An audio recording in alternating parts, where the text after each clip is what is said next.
3, 2, 1. Hola, ¿qué tal? Bienvenidos al Olimpo, el podcast donde filosofamos sin ser filósofos. Yo soy Perla. Yo soy Luis Felipe y hoy tenemos una invitada muy especial. Su nombre es Camila, estudiante de último año de Derecho. Camila, ¿por qué no nos cuentas un poquito acerca de ti para que los favoritos te conozcan un poquito más? Hola, ¿cómo están? Claro que sí. Yo, como ya dijiste, estoy estudiando el último año de Derecho. Ahorita estoy trabajando en un despacho de litigio, litigamos penal, civil, mercantil, amparo. También he estado en varios voluntariados en la frontera sur, trabajando en pro de los derechos humanos de las personas migrantes. Y también formo parte de un colectivo feminista acá en Mérida. Y también estuve en un concurso de litigación oral penal a nivel nacional.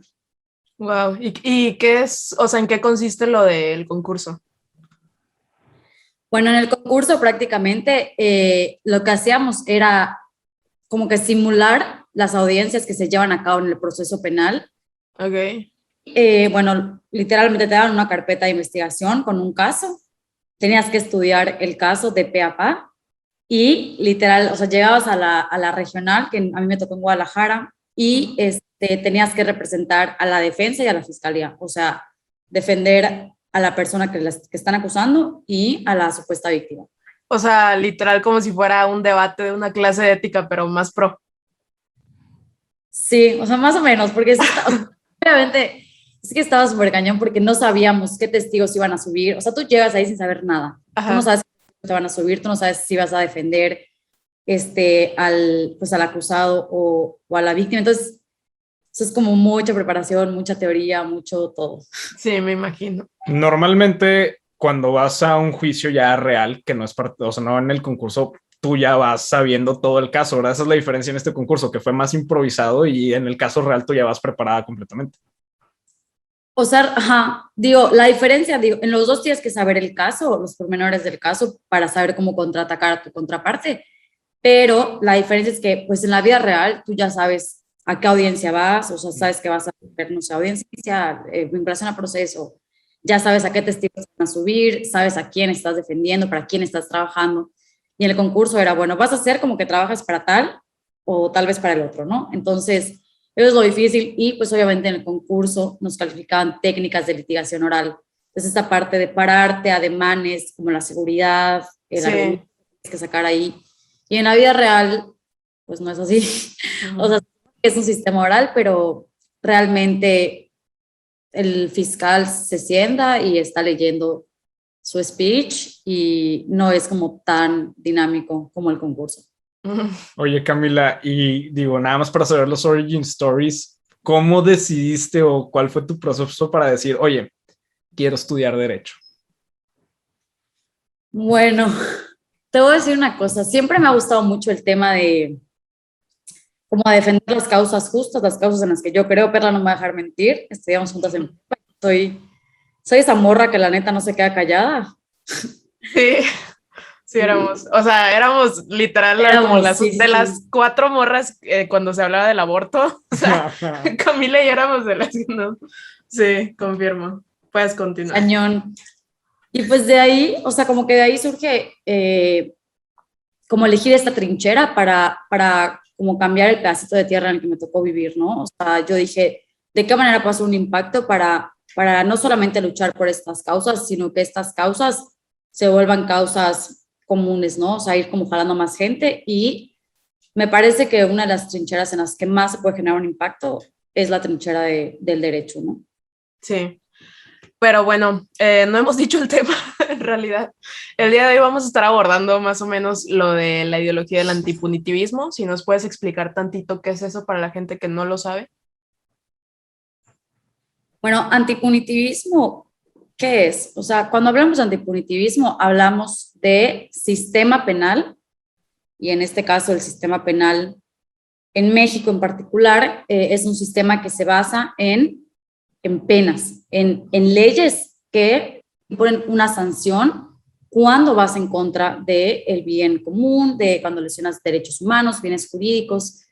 Pero cuando se habla de punitivismo, hablamos de estas penas que no son proporcionales, que son como la primera instancia que se toma, en vez de, como en teoría debería de ser, que es que el derecho penal y el sistema penal, y por ende las penas, deben de ser la última ratio, o sea, el último recurso que tú como ciudadano utilices cuando llevan a cabo una falta en tu contra. O sea, por eso hay otras vías, ¿no? La vía civil, la vía administrativa, porque se considera que, pues, que el derecho penal sí priva y lesiona múltiples derechos civiles y políticos, ¿no? Entonces, hablar de punitivismo es hablar de penas desproporcionales a actos que no necesariamente requieren la existencia de una pena per se.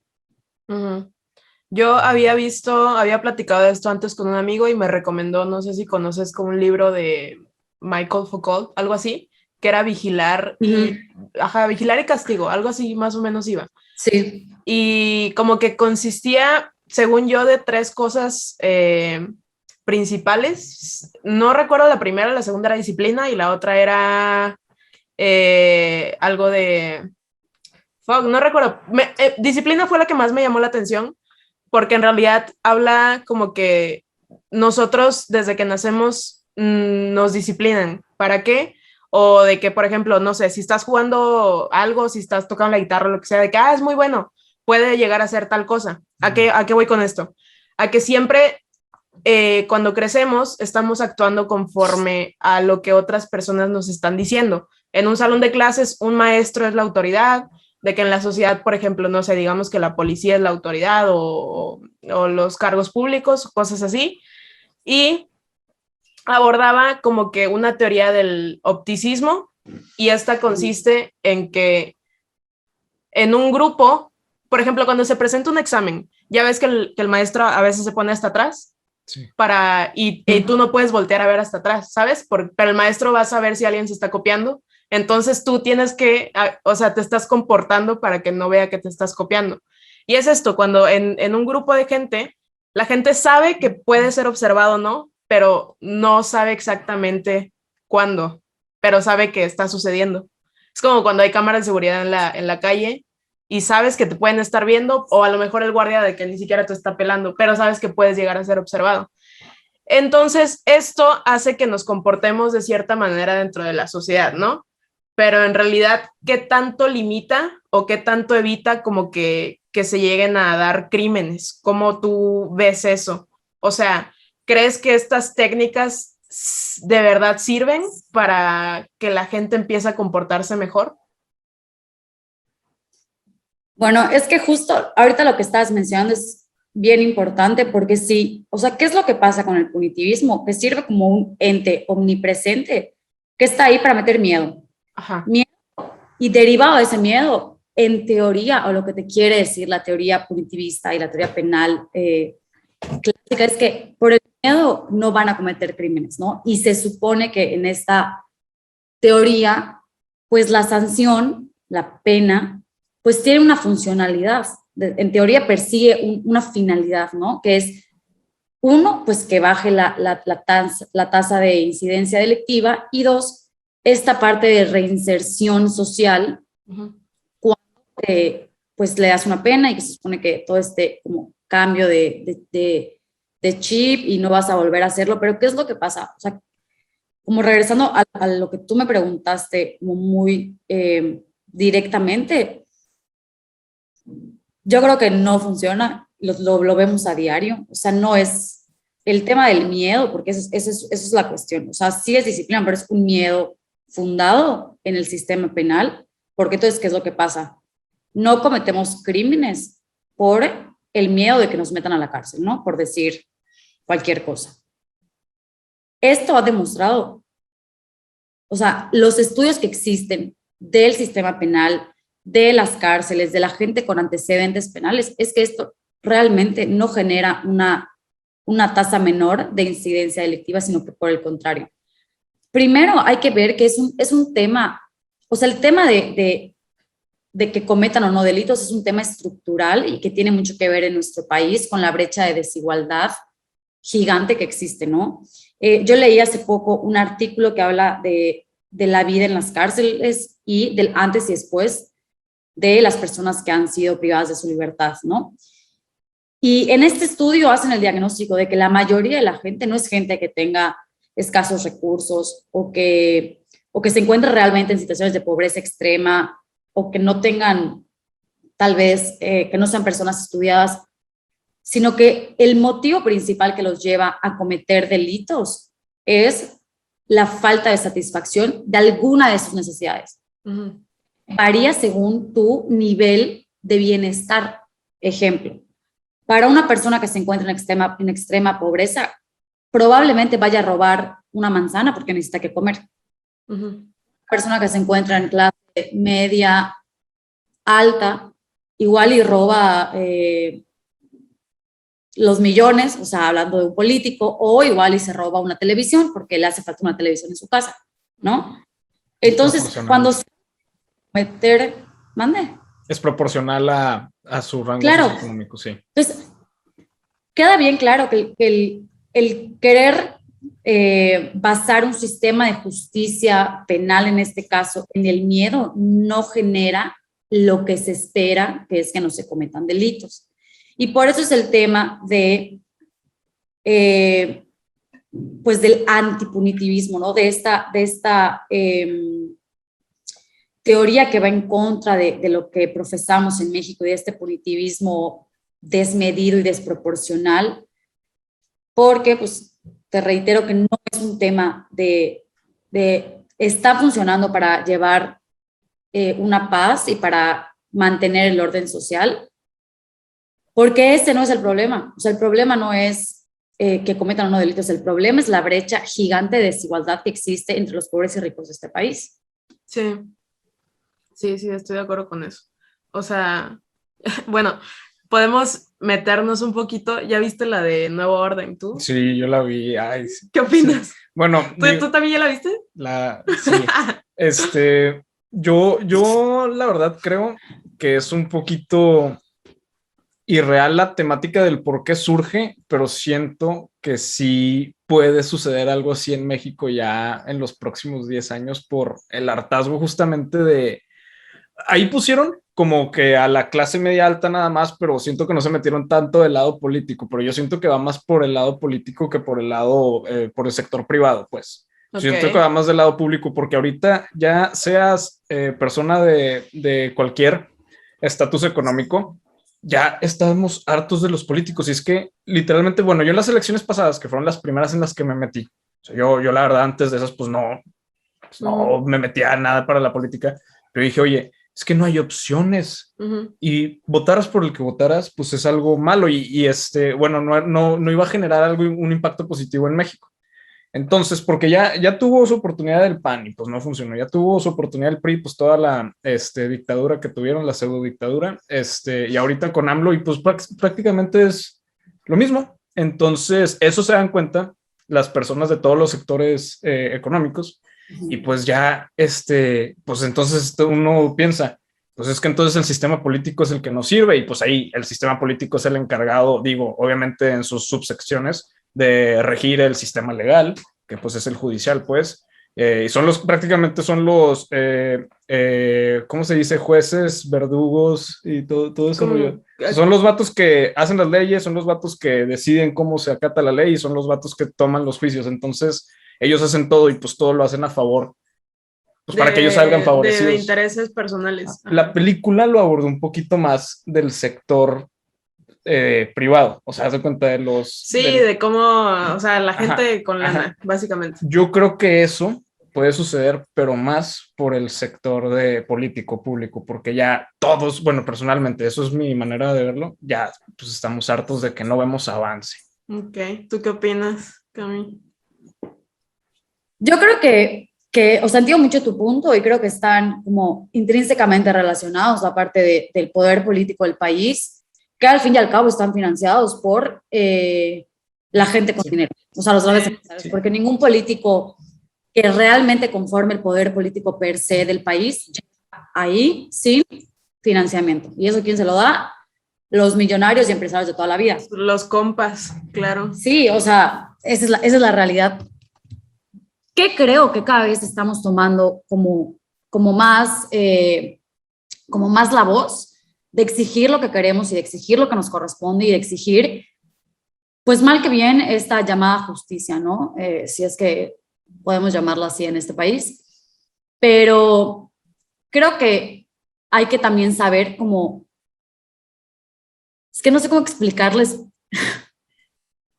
El tema de la no tibieza es un tema que se necesita para hacer cambio, independientemente de si quieres hacer la revolución y pelearte y el que está muy chido, pero hay que también tener la mente fría. O sea, hay que decir, a ver, objetivos, ¿qué queremos hacer? ¿Queremos hacer un cambio? Va, ¿cómo lo voy a hacer? Muy probablemente sentada en una oficina no lo vas a hacer, esa es la realidad.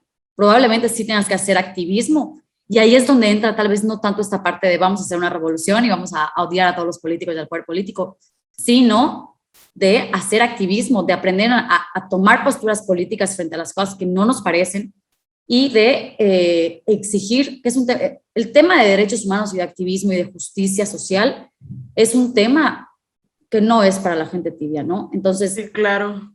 Hablar más a la gente, a no quedarse ahí de chinga, no voy a decir nada, no sé qué. No, o sea, toma una postura política, si no te gusta algo, dilo, exígelo, porque solamente a través como de estos medios es que realmente vamos a poder generar una presión social, porque lejos de eso, o sea, podemos hacer mil cosas, pero no es hasta que genera presión social que se ve obviamente reflejada en la clase política, en el poder público del país, y que al fin y al cabo van a tener que doblar y tergiversar sus intereses personales a efecto de tener ese poder. Pero entonces ya ahí nosotros entramos como en esta estira, jalo, estiro, porque ya es, o sea, yo no voy a permitir, yo sociedad, yo pueblo, no voy a permitir que te quedes ahí si no tienes esto.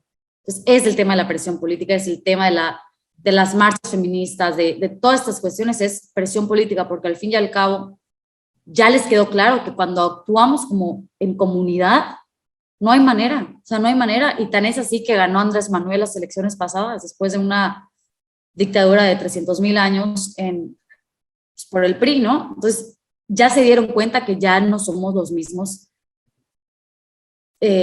tontos de antes, o sea, yo creo que ya la gente se está despertando y está diciendo, ¿sabes qué? No es por acá, es por acá, entonces creo que es más como por ese lado el tema del cambio que de lo que nos plantea la película, ¿no? Que me parece absurda esa película. A mí también.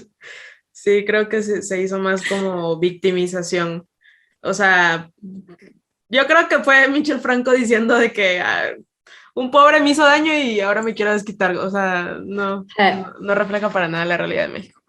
Pero sí, regresando un poquito al tema, ahorita que mencionabas como las marchas y todo eso, pues ya ves que ha sido todo, de verdad, todo un debate en redes sociales, como que si de verdad se debería criminalizar a estas causas. Entonces, por ejemplo, ha habido mucha violencia de parte de, se le dice brutalidad policíaca, ¿verdad? Sí, como que hay demasiado abuso de poder, bastante.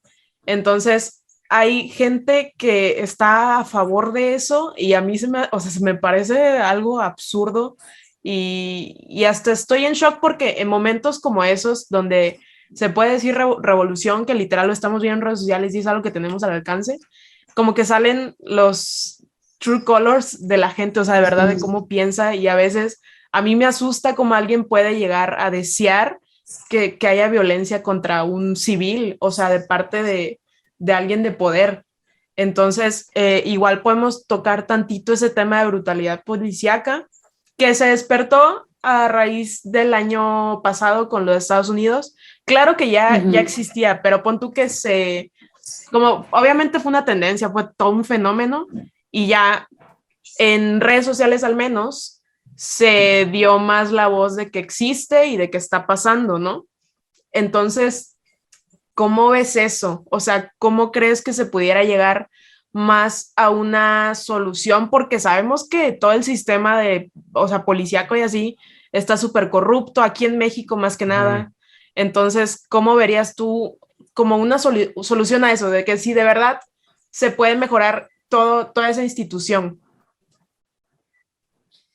Mira, yo creo que el tema de la brutalidad policial, que es mucho esta falta de perspectiva de derechos humanos, de la gente que conforma el sistema policíaco, ¿no? Definitivamente creo que también es un tema de corrupción, porque o sea, les pagan a los encargados de salvaguardar nuestra seguridad, les pagan nada. Entonces, cuando tienes 5 hijos que alimentar y una familia que mantener y escuela y trabajo y en este mundo capitalista que cada vez te exige más y más y más, pues como que mucha salida, ¿no? Tampoco les dejas, ¿no? Y ojo que no los estoy tratando de justificar en lo absoluto, pero hay que también saber ver, ¿no? Como esa parte de no, o sea, el Estado no invierte lo suficiente porque hay malversación de fondos, porque hay otros intereses, porque hay un sinfín de factores que por X o por Y no les dan el presupuesto necesario o el presupuesto debido a los agentes de la policía. Entonces, ¿qué yo creo? Que algo para poder cambiar esto sería un tema de darle el presupuesto idóneo para que, base en ello, puedan desempeñar un trabajo que ellos sientan que es retribuible, ¿no? Porque al fin y al cabo ellos se exponen a feminicidas, a asesinos, a secuestradores, al narco, o sea, se exponen a una cantidad de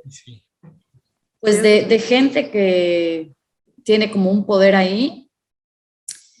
Y digo, tú no vas a arriesgar tu vida ni la vida de tu familia. O sea, si llega el Chapo y te dice, ¿sabes qué? Te voy a dar, no sé, 300,000 pesos para que me dejes salirme de la cárcel. O mato a toda tu familia. O sea, pagado de 3 pesos. O sea, pero ni yo lo haría. O sea, realmente, si a mí, o sea, yo le digo, ¿sabes qué, nene? Yo te ayudo a excavar. O sea, sí. Seamos realistas, ¿no? Entonces, un tema muy importante es el presupuesto asignado para los elementos de la policía. No es el idóneo para realmente incentivarles a que protejan a capa y espada y que den su vida por la protección civil, ¿no? 1, 2, el tema de perspectiva de derechos humanos, que en este país casi nadie la tiene. O sea, el tener una perspectiva de derechos humanos me parece que es un privilegio en este país. Y es un privilegio porque va a sonar medio raro lo que voy a decir, pero el privilegio de poderte salir de tu privilegio te hace ser una persona con perspectiva de derechos humanos. El poder tener esta capacidad de decir, sabes una cosa, reconozco que estoy en esta posición social, económica y política, pero justo porque tengo ese privilegio, tengo el privilegio de ver más allá de mi horizonte, ¿no? O sea, de ver más allá de lo que yo tengo a primera vista. Y dices, ¿no? Te cuestionas. Y dices, no, ¿sabes qué? No, espérame. Esto no es tanto por acá, hay que ver por allá. Pero a la gente como lastimosamente, como es en el caso de México, que la mayoría de los agentes policiales no son personas con estudios, no son personas con un bagaje de conocimiento jurídico, conocimiento básico, pues no pueden ver tampoco tanto esta perspectiva, ¿no? Entonces creo que va mucho como por ese lado, ya no hay esta parte, a diferencia de Estados Unidos, ¿no? Que tienen como la escuela súper profesional, sí. etc. O sea, acá realmente que necesitas nada, llevar tus papeles y te inscriben. Sí. Entonces, esa falta de preparación repercute en la brutalidad policíaca, en atender a la corrupción, en atender a violaciones a derechos humanos que han caído definitivamente en la deshumanización de la humanidad por parte de los agentes de la policía, que es gravísimo. O sea, es una de las principales cuestiones por las que no hay acceso a la justicia en este país. Oye, Camila, ahorita, digo, se mencionó todo de parte del lado de la institución, de la falta de preparación, por supuesto, todo eso, pero a mí también me gustaría como hacer la pregunta a ustedes dos de qué tan responsable creen que la sociedad, o sea, la ciudadanía, no los políticos o los que toman las decisiones, ellos no, o sea, la sociedad, el ciudadano primero. El ciudadano promedio. Como dice Metroman en Megamente, el ciudadano promedio. Bueno, el ciudadano promedio, porque haz de cuenta, yo he estado, a mí me ha tocado, yo creo que a muchos nos ha tocado la situación típica. Vas manejando, te para un tránsito y dices, oye, bueno, a mí en lo personal me ha pasado 2 veces. Una vez no hice absolutamente nada y dije, ¿qué rayos? Y la segunda sí, pues iba excediendo el límite de velocidad, o sea, sí hice una infracción. Pero las 2 veces el policía me pidió moche. Uh-huh. Y yo tuve el poder de decir si daba el moche o no daba el moche. Y digo, si a mí me pasó eso, yo asumo que a muchísimos más les pasa eso. Y digo, yo personalmente tomé la decisión de decirle, oye, ¿sabes qué? bueno, en el que no cometí ninguna infracción, sí le dije, oye, ¿qué rayos? No hice nada, y pues al final fue de que no, ya vete, porque pues sí, no, ni sabía qué rollo, pero con el otro fue de que, oye, no, pues múltame, y no me quería multar. O sea, quería que le diera dinero a fuerza. Yo de que, vato, es que múltame, pues sí, sí iba a 80, era límite 60. Y pues digo, con tanta insistencia uno, digo, pues a la mejor gente empieza a ceder y a mí me terminaron multando, pues, pero yo supongo que de que, oye, no, pues ya dame 100 pesos y te vas. Pues es una salida muy sencilla, ¿sabes? ¿Qué tan responsable crees que la sociedad es de que en cuanto a los policías sea un sistema un poquito corrupto? Yo creo que es 50 y 50. Okay. O sea, acá no hay, tampoco podemos victimizarnos, ¿no? Y decir que somos la sociedad perfecta porque en definitiva no lo somos. A mí igual me ha pasado cuando, o sea, recomendación para la gente escuchando este podcast es, se os paran y ustedes no están haciendo absolutamente nada, ustedes mótense en su cabello y digan, no, yo no hice nada, yo no hice nada, y eventualmente los van a dejar ir, porque cuando te paran así de la nada, a mí me ha pasado acá en Mérida, es porque te quieren sacar dinero. Y mucha gente que no conoce sus derechos y que no sabe que no te pueden parar así como así, que si tú no hiciste nada, no te pueden inventar que la Virgen María vino y te... Sí. Hay que hablarlo, o sea, no cedan. Y a esta gente que sí cometió una infracción, pues justamente, o sea, decirle, pues, ¿sabes qué? Múltame. Y les va a pasar lo mismo que le pasó a ¿A Luis Fe? Luis Fe, ajá. No van a querer ceder y van a querer que ustedes les den dinero y ustedes de verdad díganles, pues no, múltame, porque al fin y al cabo ellos se llevan más del mocho que les van a dar ustedes. Pero el tema ahí es no ceder. Y el tema está también en nosotros cumplir con esa responsabilidad cívica. Y no es por nada, pero que se lo quede a él, a que, no sé, lo inviertan en alguna cosa, pues hombre, ¿no? Y sobre todo si estás como de verdad cometiendo una infracción. Pero por otro lado, tampoco quiero como que pase desapercibido, que para muchas personas sí da miedo. O sea, el hecho, digo, Luis se fue ahí, la neta, bien valiente y se quedó ahí y dijo, no. Pero hay mucha gente que sí, chinga, pues te cohíbe y te da miedo y te empiezas a desesperar y sobre todo por este tema de desapariciones forzadas a manos de agente de la policía, de militares, de toda como esta parte de encargados de la seguridad nacional.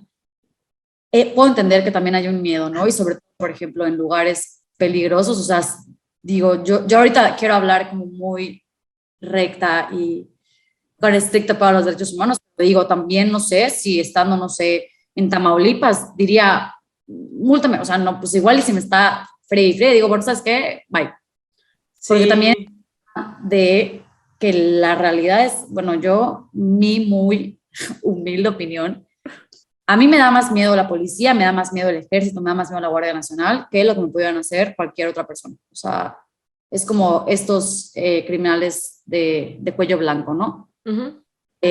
Recomendaciones, no cedan, pero con la nota aclaratoria de que yo no sé si encontrándome en una ciudad de o sea, de mucho peligro, lo haría, ¿no? O sea, porque tampoco hay que pues, querer tapar el sol con un dedo, ¿no? Sí, justo, creo que sí generalizarlo como no se dan puede aplicar en pocos casos y podemos hablar tantito como que del background, quieras o no, Luis Fe, o sea, te ves como un chavito bien, ¿no? Entonces, pon tú sí, o sea, si me tocara a mí o a Camila que somos mujeres o a alguien de otro grupo vulnerable, a una persona LGBT, porque ahí aparte de que el abuso de poder es económico, también puede llegar a ser, o sea, de otra índole, como que no solo siempre es el dinero, ¿verdad? Ay, me hiciste acordarme del caso bien feo del chavito, ¿Cuál? que los policías... ¿De Yucatán? Sí, que violaron sí. y se terminó muriendo en el hospital después.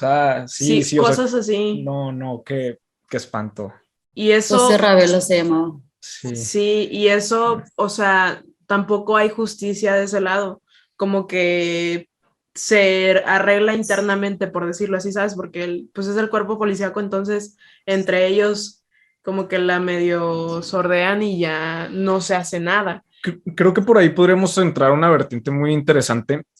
Camila, ¿tú qué podrías decir de, haz de cuenta, acceder a la justicia cuando el órgano de justicia, que bueno, que se supone que tiene que acatar la ley, que pues son los policías, infringe pues, los derechos o la ley. Ahí, ¿cómo ves el acceso a la justicia? ¿Es cuestión de algo económico o es cuestión de palancas o es cuestión de que todos podemos accesar? ¿Cómo lo ves? ¿Cuál es la realidad que tenemos aquí en México? El tema de acceso a la justicia en México es un tema bien complejo porque tenemos un sistema de justicia que está basado, para empezar, bueno, los operadores de justicia, la mayoría son incompetentes, o sea, no tienen una preparación real y mucho menos en materia de derechos humanos, hablando de que la reforma constitucional en materia de derechos humanos, en la que realmente se abre como un nuevo paradigma en esta materia, fue hasta el 2011, y la gente operadora de justicia es gente mucho más antigua que eso. Les ha costado como mucho hacer este cambio pues, de aplicación en la justicia. Bueno, iniciando por ahí, o sea, como con el sistema judicial y los operadores de justicia con de poca a nada preparación en materia de derechos humanos, obviamente unido con un tema de corrupción, de intereses políticos. El tema de los intereses políticos es bien grave porque, ¿qué es lo que pasa? Los intereses políticos realmente son lo que rigen al país. O sea, casi nada va a pasar si afecta al grupo político que está en el poder, ¿no? Entonces, cuando hablamos de, por ejemplo, de grupos vulnerables, como lo puede ser la comunidad LGBTIQ+, mujeres, migrantes, pueblos indígenas, personas con discapacidad, cuando hablamos de acceso a la justicia, no estamos hablando solamente de, gente en situación de pobreza versus gente rica, ¿no? Y ahí entra un poco lo que decía Perla, no solamente es el aspecto económico, sino también esta condición social a la que puedes o no pertenecer, ¿no? Entonces, imagínate, ponemos en un primer plano una persona en situación de pobreza y además le sumamos que forma parte de un grupo vulnerable. La justicia es casi nulo y realmente, incluso quitándole un tema de gente en situación de pobreza, sino alguien que tal vez no vive en pobreza, o sea, en pobreza per se, ¿no? Como lo que está definido por pobreza por la CEPAL, sino hablar de alguien que vive en una clase media normal, pero que pertenece a un grupo vulnerable como a la comunidad LGBTIQ+, ahí ya hay una barrera, pero bien, bien grande para accesar a la justicia. Sí. Porque hay prejuicios, porque mal que bien, regresando al mismo punto y al tema estructural de falta de derechos humanos, hay discriminación, hay una cultura machista, androcentrista, que no permite pues esta aplicación de derechos humanos y este acceso a la justicia. Entonces, ¿qué es lo que pasa? O sea, cuando el Estado comete violaciones a derechos humanos, como lo podemos ver en el caso de brutalidad policíaca, muchas veces o sea, tiene como fundamento esta parte del sistema patriarcal, ¿no? Y del hombre verse como es que no quiero decir una mala palabra, pero como dila. o sea, como este hombre pues superior, ¿no? Y que lo puede todo, reprobando la preferencia sexual en el caso de la comunidad LGBT de una persona, ¿no? Entonces, es este querer ejercer el poder y querer oprimir a una persona y querer hacerle saber, humillarlo por lo que es, ¿no?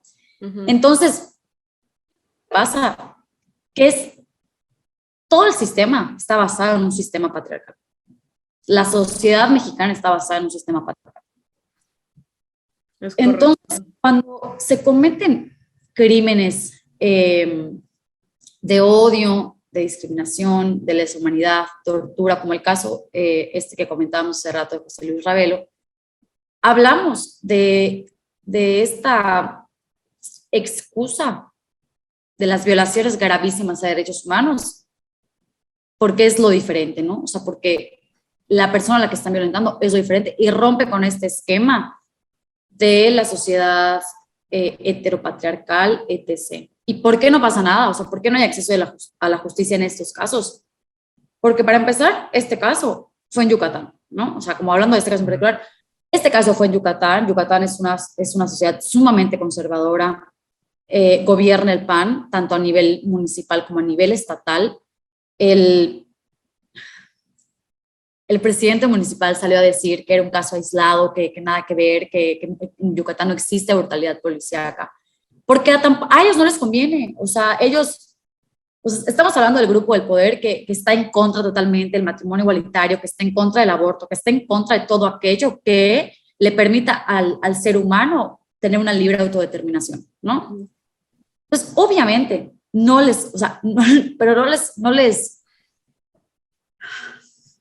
les conviene en lo absoluto que ese caso en particular se vuelva mediático y se vuelva una cuestión de sí, mi gobierno, porque al fin y al cabo los agentes de la policía son extensiones de tu gobierno, o sea, tú los pones ahí.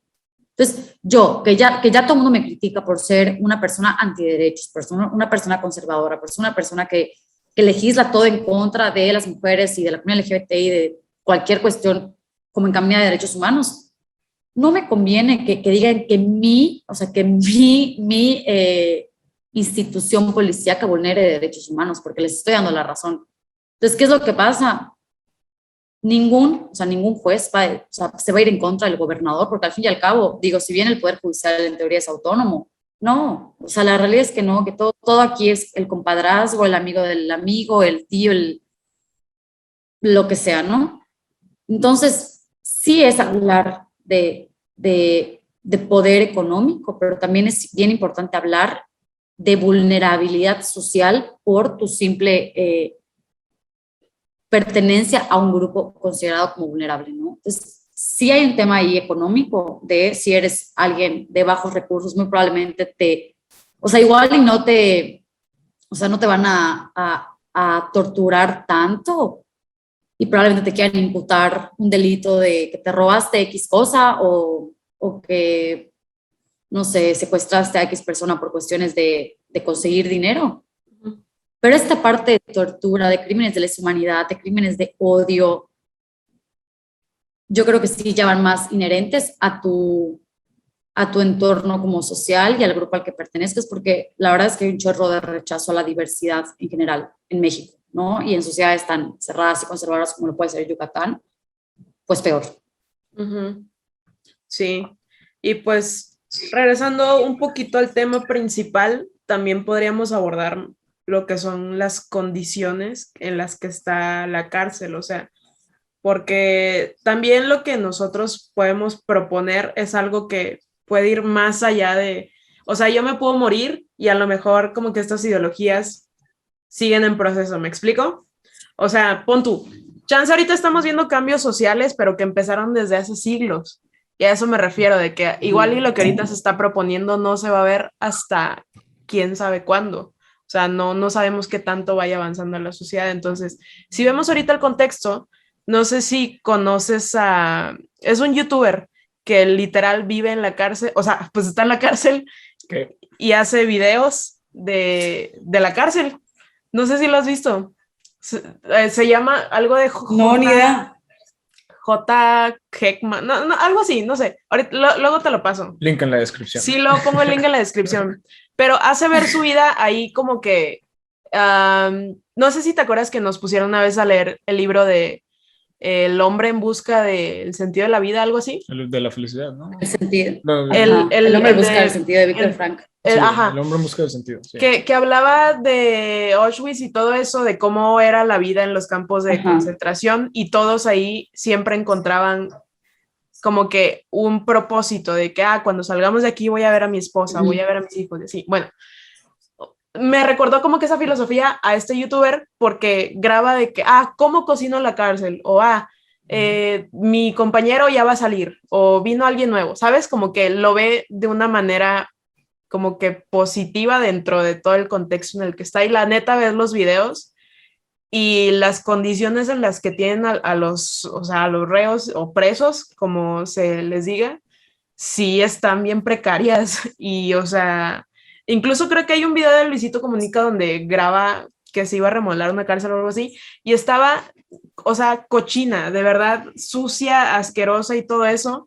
Entonces tampoco se le está como que invirtiendo ahí, porque ahí los derechos humanos son nulos, de verdad son nulos. No me imagino si de por sí pasa en la sociedad afuera, con civiles, no me imagino gente que está ahí encerrada y todos los días, como que siento que ahí está más densa la brutalidad, ¿no? ¿O cómo lo ves? Sí, sí, definitivamente concuerdo 100% contigo. Justamente ahorita estoy en un diplomado de Derechos Humanos y Acceso a la Justicia que terminó hoy. Y una compa hablaba de cómo las cárceles te privan de muchísimas más cosas que solo la libertad, ¿no? O sea, habla de esos lugares que no solo te privan de la libertad, porque te privan de todo. En las prisiones te privan de todo, de todos los derechos humanos habidos y por haber, te privan de la dignidad, te privan de tratos justos, te privan de atención médica, te privan de todo. O sea, el tema de las cárceles en México es un tema bien complicado porque las condiciones en las que se encuentran son condiciones paupérrimas. Camila, Ese es el adjetivo así. Son condiciones paupérrimas, son condiciones de mucho, de mucha violencia, de mucha inseguridad, de mucha corrupción también, ¿no? O sea, depende mucho de si tienes celular en la cárcel es porque le paso el moche a fulanito de tal, Sí. si comes bien o mal, también depende de eso. Entonces, las condiciones de las cárceles creo que varían también mucho, varían de la zona, de qué tipo de personas privadas de la libertad reciban. Alguna vez investigué de una cárcel que está en Baja California, me parece, que ya no existe, pero era una cárcel que parecía hasta cuenta, un mini Tulum. Así, Neta. o sea, las salas eran así como cabañitas, de que tenían así para irse a meter al mar. Luego filtraron información de que era gente como de muy alto nivel político o narcos como muy cañones. Y literalmente llegaba un helicóptero, los recogía, se los llevaba a dar la vuelta y luego los volvían a meter. O sea, entonces, hablar de condiciones de cárceles también es hablar de a qué tipo de cárcel te van a meter, si te van a meter a una cárcel, no sé, en Tapachula, por ejemplo, que están horribles, ¿no? Que son prisiones federales, pero que no o sea, tú no puedes ver ni el cielo, no sabes qué día es, no sabes, o sea, si es de día, si es de noche. Es también esta violencia psicológica ejercida por parte del Estado en contra de las personas privadas de la libertad. Y creo también que es importante como mencionar en este tema de las cárceles, hablar pues de la falta de justicia y de acceso a la justicia que hay muchas veces para las personas que están ya dentro de las cárceles. O sea, ahorita con todo el tema, por ejemplo, de la prisión preventiva oficiosa, que para empezar, quiero hacer ahí la nota, que es que no es convencional, que es que sea convencional, que el derecho mexicano esté de acuerdo con los tratados internacionales en materia de derechos humanos, ¿no? El máximo tribunal internacional en materia de derechos humanos, o sea, la Corte Interamericana, ha sentenciado a México por este tema de falta de control de convencionalidad y ya se ha pronunciado en contra de la prisión preventiva de oficio, porque el tema de la prisión preventiva de oficio da pie a que la gente y los operadores de justicia corruptos puedan meter a la cárcel por un delito grave, que están en el 19 constitucional, sin tener que argumentar absolutamente nada. Entonces, ¿qué es lo que pasa muchas veces? Los meten en prisión preventiva de oficio, es un juicio que te lleva de 3 a 5 años, ya estuviste 5 años en prisión preventiva de oficio y de la nada se muere el principal sospechoso porque los hicieron en la cárcel. Ahora, ¿cómo resuelves el caso? Y carpetazo, jala. Muy probablemente esa persona era inocente. Sí. No, este tema de prisión preventiva oficiosa es una vulneración total a derechos humanos. Pero, once again, hacemos caso omiso a lo que nos dicen los grandes tribunales en materia de derechos humanos, ¿no? Que es un debate que todavía sigue como en pie. Entonces, también hay mucha gente que sigue en la cárcel, o sea, que está en la cárcel por 5 años y que no tiene una sentencia condenatoria, o sea, están ahí de gratis. Y de hecho, ahorita en el diplomado, un compañero comentaba que él trabaja con personas que habían sido privadas de la libertad, pues en años anteriores, ¿no? Y algo que está bien chido también es que, por ejemplo, como esta gente que hace amigos dentro de ahí, porque otra cuestión que es bien importante es esta parte de si bien los cerezos, que son centros de reinserción social, parece un chiste, o sea, parece un insulto a mi intelecto ese nombre, porque lo último que tiene la cárcel es fungir como un centro de reinserción social, ¿no? Pero mal que bien, habemos muchos activistas de derechos humanos que nos hemos inmiscuido en estos temas de derechos humanos y sistema penal, que han ido a las cárceles, ¿no? Constantemente a visitar a las personas privadas de la libertad y que al fin de cuentas van generando como esta comunidad y entretejiendo lazos tan cañón que cuando salen de esta condena, cuando cumplen con esta condena, sí tienen como que un post privación de la libertad, Uh-huh. que es un privilegio también. O sea, hay muy poca gente que concibe el poder entablar una relación con alguien que fue privado de su libertad, y sobre todo porque en todos lados te piden un historial de antecedentes penales, ¿no? Que también ahí entra mucho la sociedad y entra toda esta criminalización, pero exagerada, de la gente que está en la cárcel, que muy probablemente ni siquiera es gente culpable, ¿no? O sea, con sentencia condenatoria. Camila, ahorita ya que metiste los cerezos, es que te quería preguntar de cuál era la función de las cárceles, justamente, porque, bueno, ahorita ya hablamos mucho de la realidad, o sea, de lo que realmente se vive en México, pero pues me gustaría que nos pongamos un poquito soñadores, ya más en el mundo ideal. Yo leí una vez que las cárceles, o bueno, más bien los cerezos, por así decirlo, pero en los países nórdicos, es decir, Suiza, Suecia, Noruega, etcétera, Finlandia, pues obviamente son países en donde el porcentaje bueno, más bien la delincuencia es muchísimo menor. Ok, pero luego, cuando sí hay delincuentes, que pues es muy difícil, de hecho, yo diría hasta imposible que no suceda algo así en cualquier país del mundo. Bueno, están los delincuentes y los meten en la cárcel, pero ahí ellos sí son como rehabilitados, lo llaman una rehabilitación para que se vuelvan a convertir en ciudadanos funcionales pues, para el país. Es decir que, ok, bueno, ya tuviste tu antecedente penal, pero nosotros en nuestras instalaciones te cuidamos, te damos asesoramiento psicológico, te enseñamos a que hagas ciertas como trabajos manuales, no me acuerdo si eran mecánicos, había muchas opciones de hecho para ver en cuál encajabas mejor, porque pues, las personas tienen diferentes perfiles. Total, cuando salían de su periodo de encarcelamiento o rehabilitación social, salían y ya eran ciudadanos funcionales. Eso es lo ideal, pero pues, como tú bien mencionas, aquí en México eso no sucede. Y digo, yo imagino que no sucede porque pues es invertirle dinero a los presos, a los delincuentes. Pero bueno, nosotros hicimos un video en el canal que era la teoría del carrito del supermercado, que pues nada más, digo, para hacerlo breve, es hacer las cosas por el simple hecho de que están bien. Entonces, digo, yo como ciudadano, pues yo me imagino que socialmente a todos nos convendría hacer centros de rehabilitación social para los delincuentes, y nos conviene a todos que esos delincuentes sean rehabilitados, vuelvan a ser partícipes de la sociedad, pero ahora ya como ciudadanos funcionales, porque en los países estos que les mencioné, el porcentaje de reincidencia en la delincuencia es bajísimo, prácticamente nulo. Y supongo, no tengo el dato de aquí en México, pero supongo que en México ya con los antecedentes penales, pues el porcentaje de reincidencia va a ser muchísimo mayor porque ya pues eres un ciudadano como tachado por la sociedad y ya no puedes hacer nada. ¿Cómo lo ves?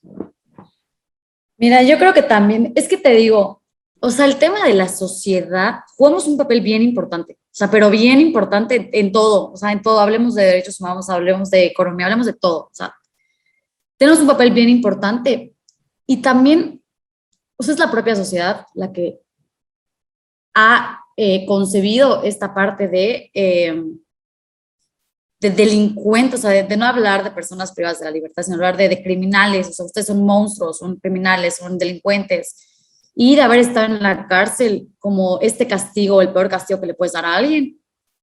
¿Y por qué? O sea, ¿por qué mucha gente o sea, quiere esto, ¿no? O sea, por ejemplo, y tampoco estoy hablando de que no metan a nadie a la cárcel, pero me parece que tiene que haber la mínima cantidad de personas en la cárcel, y esto es hablando de delitos sumamente graves, o sea, no acá que te meten a la cárcel por robarte una manzana o yo qué sé.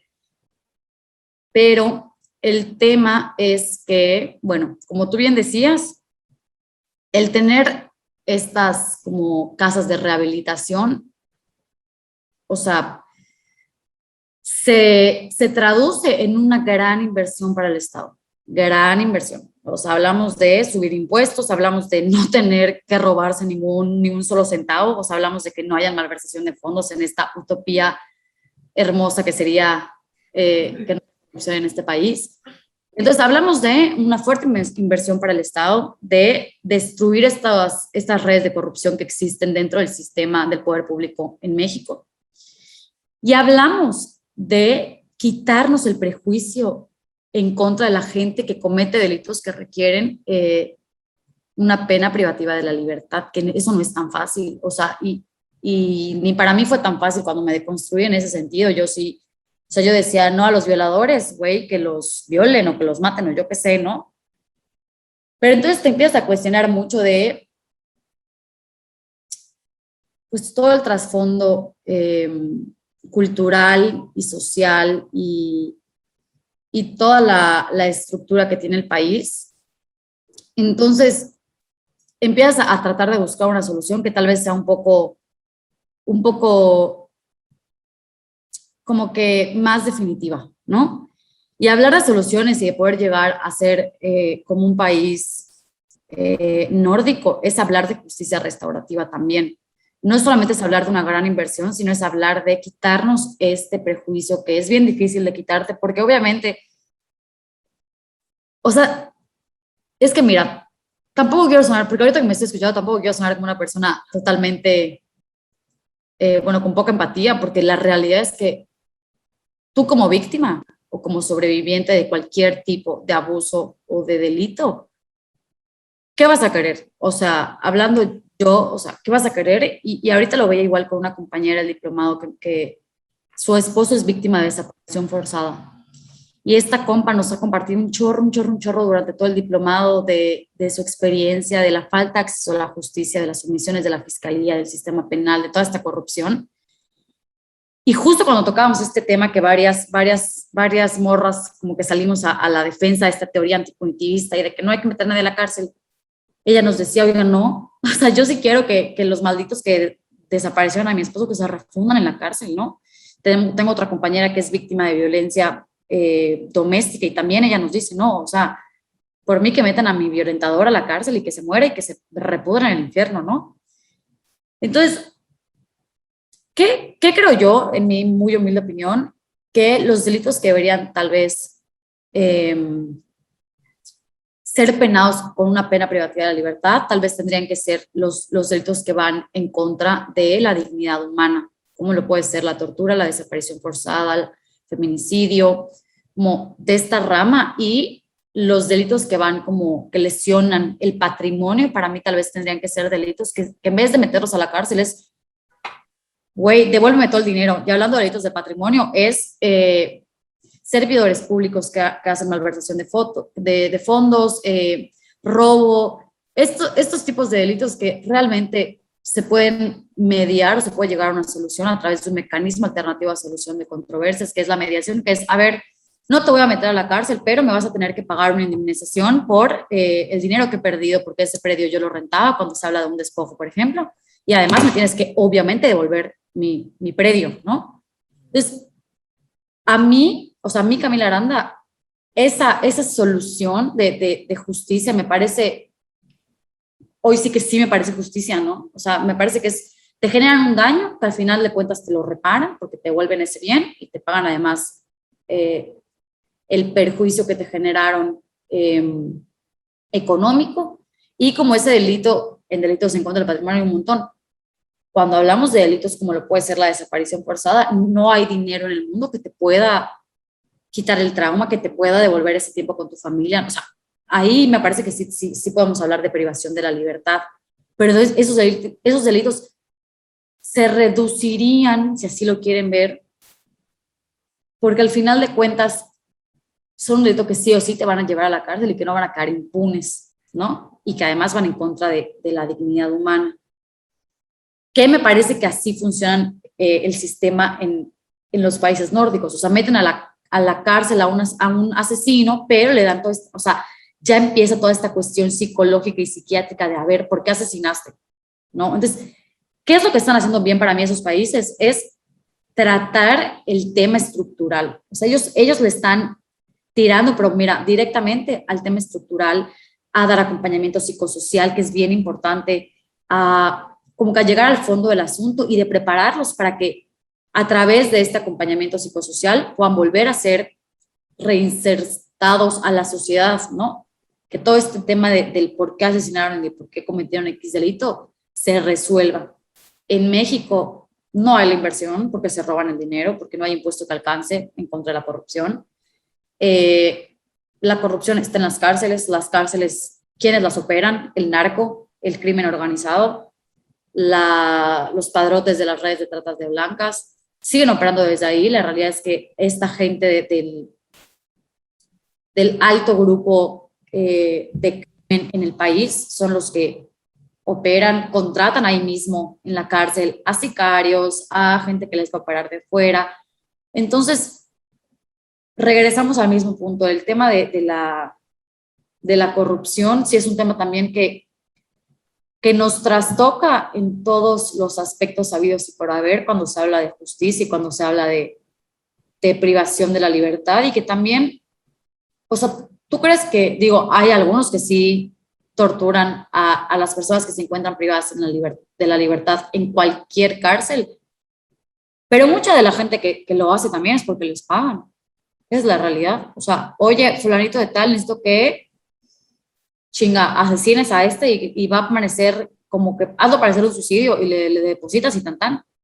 Entonces, es tema de uno, ok, hay falta de aceptación por la sociedad, pero el tema de la corrupción, una vez más, les digo, nos trastoca en todos los puntos sabidos y por haber, y sobre todo en el tema de justicia y de punitivismo y de violación a derechos humanos.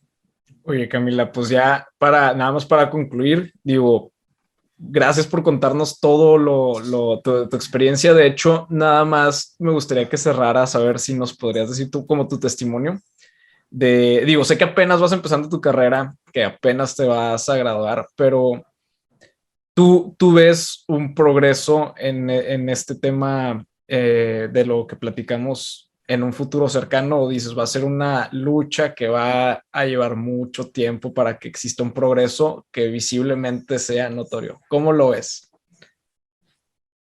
Mira, la verdad, sí, muy, muy, muy sinceramente, desde el fondo de mi corazón, quisiera poder decirles que va a haber un cambio pronto, ¿no?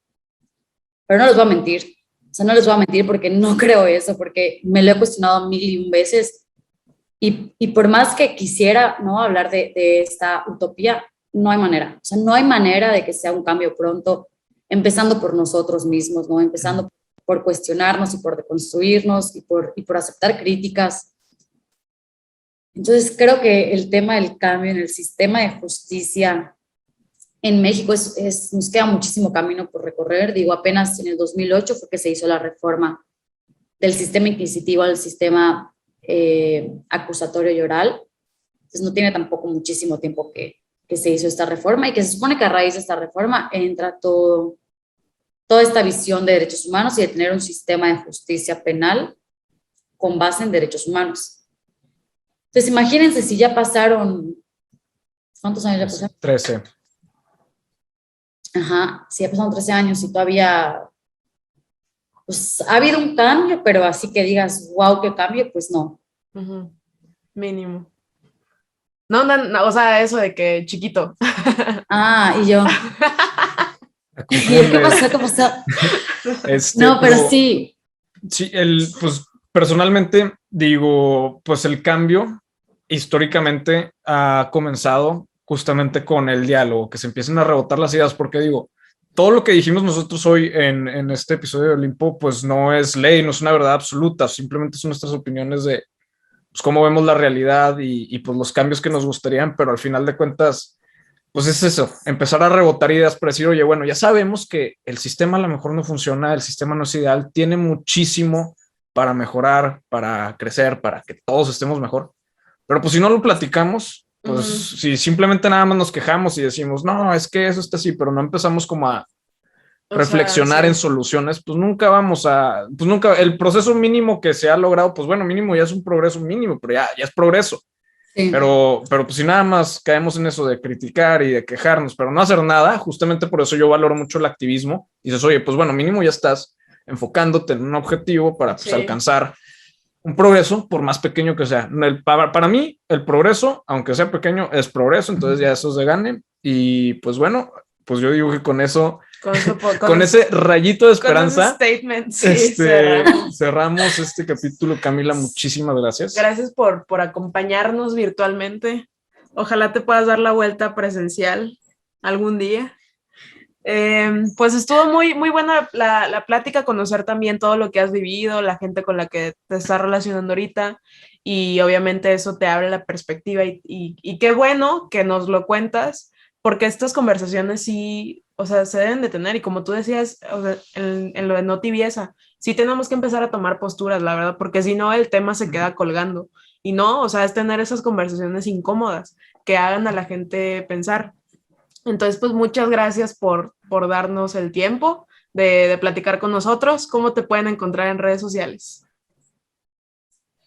Primero que nada, gracias a ustedes por invitarme y por recibirme. Me encantó estar acá con ustedes, la verdad. Ya voy a ir presencial en marzo, te veo ahí. O sea, sí. No hay manera de que no. Obvio. Y bueno, pues en Instagram estoy como Camila Aranda P, y en Twitter, que ahí soy un poco polémica, 098. Perla no me dejará mentir, que soy ahí medio... Confirmo. A trancas en muchas ocasiones. Nosotros estamos en todos lados como Agora 101 y nos vemos en el próximo episodio. Chao. Bye. Bye.